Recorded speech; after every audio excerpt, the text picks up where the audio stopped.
Innal hamdalillah nahmaduhu wa nasta'inuhu wa nastaghfiruh wa na'udzu billahi min shururi anfusina wa min sayyiati a'malina may yahdihillahu fala mudilla lahu wa may yudlilhu fala hadiya lahu. Asyhadu an la ilaha illallah wahdahu la syarika lahu ahadan samadan lam yalid wa lam yulad wa lam yakul lahu kufuwan ahad. Wa asyhadu anna sayyidana wa nabiyyana wa maulana Muhammadan abduhu wa rasuluhu la nabiyya ba'dahu. Qala Allah Ta'ala fil kitabihil karim, a'udzu billahi minasyaitonir rajim. Zuharu fasadi fil bahri wal bahri bima kasabat aydin nas. Amma segala puji bagi Allah Subhanahu wa taala yang senantiasa memberikan banyak. Ya Bang, tak tahu ini Ustaz.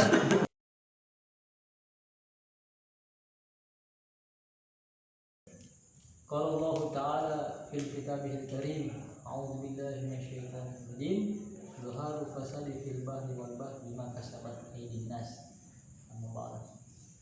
Segala puji bagi Allah Subhanahu wa taala yang senantiasa memberikan banyak sekali kenikmatan kepada kita. Kemudian bersolat kita kepada Nabi besar Muhammad SAW karena atas pengorbanan beliau, alhamdulillah kita masih sama-sama merasakan bagaimana menjadi seorang yang muslim dan iman kepada Allah. Baiklah, pada kesempatan kali ini kami akan sedikit berbincang mengenai tafsir dan isu-isu kontemporer yang lebih khususnya mengenai kriminalitas dalam perspektif Al-Quran. Tapi sebelumnya kami akan memperkenalkan diri dulu. Ya, nama saya Askarul Bustama Abai dan saya Muhammad Ihsan Adam. Kami jurusan Ilmu Al-Quran dan Tafsir semester 6 IAIN Sultan Hamengkubuwono. Baiklah, langsung saja kita masuk kepada pembahasan ini mengenai kriminalitas. Jadi kriminalitas itu sendiri ya kami lihat dari segi konteks keindonesiaan, bahwasanya kriminalitas adalah hal-hal yang bersifat kriminal. Itu suatu perbuatan yang melanggar hukum pidana atau yang khususnya adalah kejahatan. Sedangkan kejahatan itu sendiri adalah salah satu perbuatan yang tercela oleh masyarakat itu sendiri. Dan misalnya pembunuhan, ya, kemudian pemerkosaan, ya, kemudian pencurian, pemalsuan dan lain sebagainya. Nah, timbul dalam pikiran saya, apakah di dalam Al-Quran itu terdapat kriminalitas secara spesifikah atau bagaimana? Dan ini akan saya tanyakan kepada Saudara Ihsan. Dan mungkin ini adalah salah satu yang dari pertanyaannya mungkin bisa dijawab. Silakan. Dalam Islam sendiri, kriminalitas atau kejahatan disebut dengan istilah jarimah atau disebut juga dengan istilah jinayah. Jarimah atau jinayah ini mempunyai suatu kesamaan, namun juga mempunyai sedikit perbedaan. Jarimah berasal dari kata bahasa jaroma yang artinya larangan atau tindakan kejahatan. Jarimah didefinisikan sebagai larangan-larangan perbuatan yang mendapatkan hukuman dari Allah bagi yang melanggarnya. Kata jarimah sendiri dan berbagai derivasinya dijelaskan dalam Al-Quran sebanyak 66 kali. Dan bagi suatu perbuatan tindakan kejahatan itu disebut dengan kata jaroma dan pelakunya disebut dengan istilah al-mujrim atau pelaku kejahatan.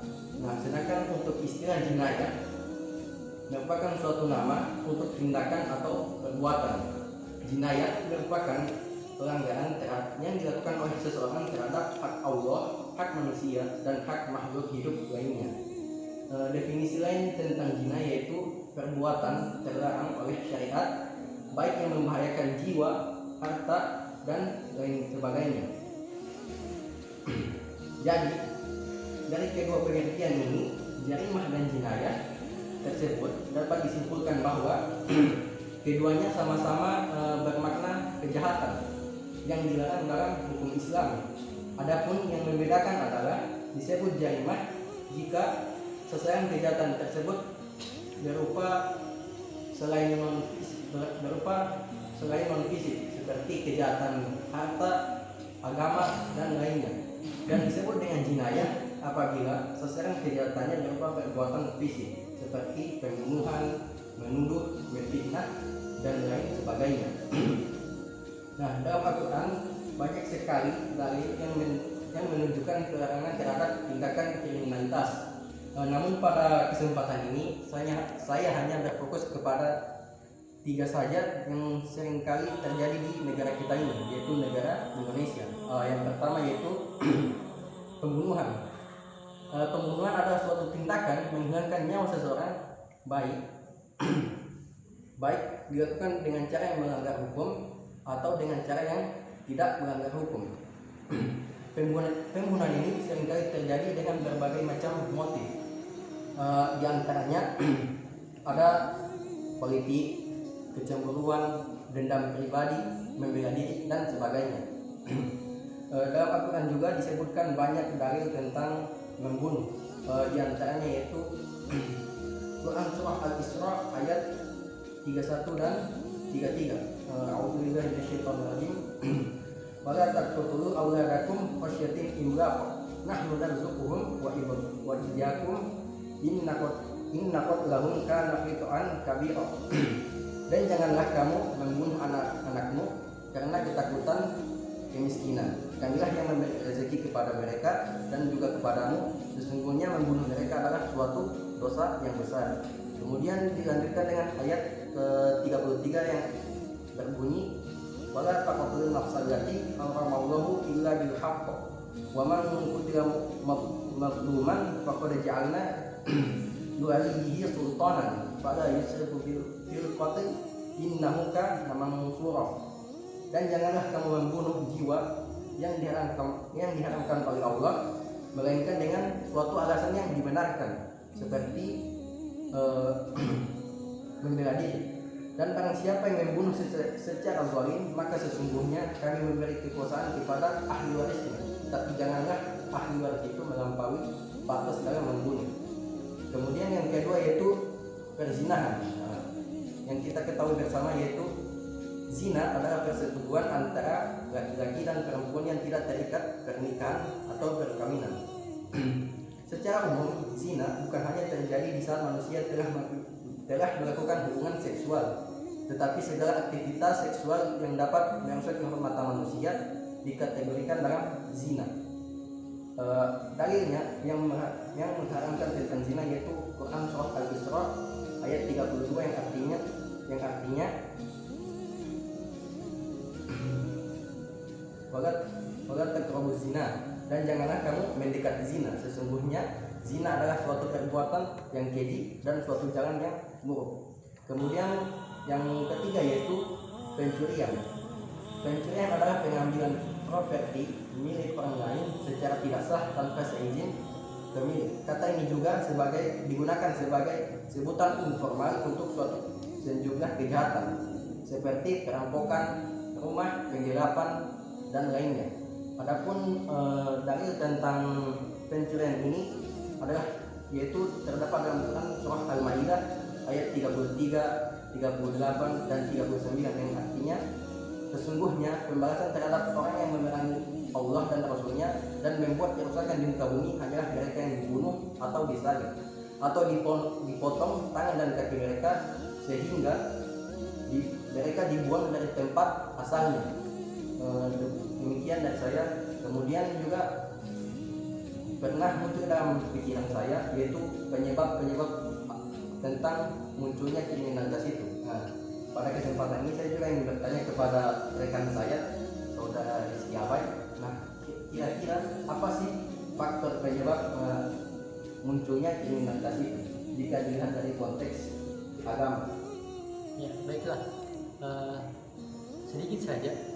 Jadi dalam pandangan Islam, faktor terjadinya kriminalitas ini yang pertama karena keimanan yang lemah sehingga kontrol daripada dirinya itu kurang, maka dia berbuat kejahatan sebagaimana Rasul SAW bersabda, tidaklah beriman dengan sempurna orang yang melakukan zina ketika dia berzina.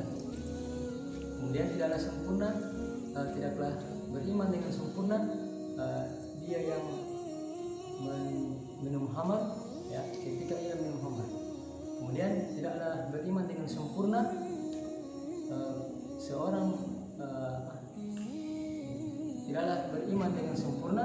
seorang yang mencuri, ya, ketika ia sedang mencuri.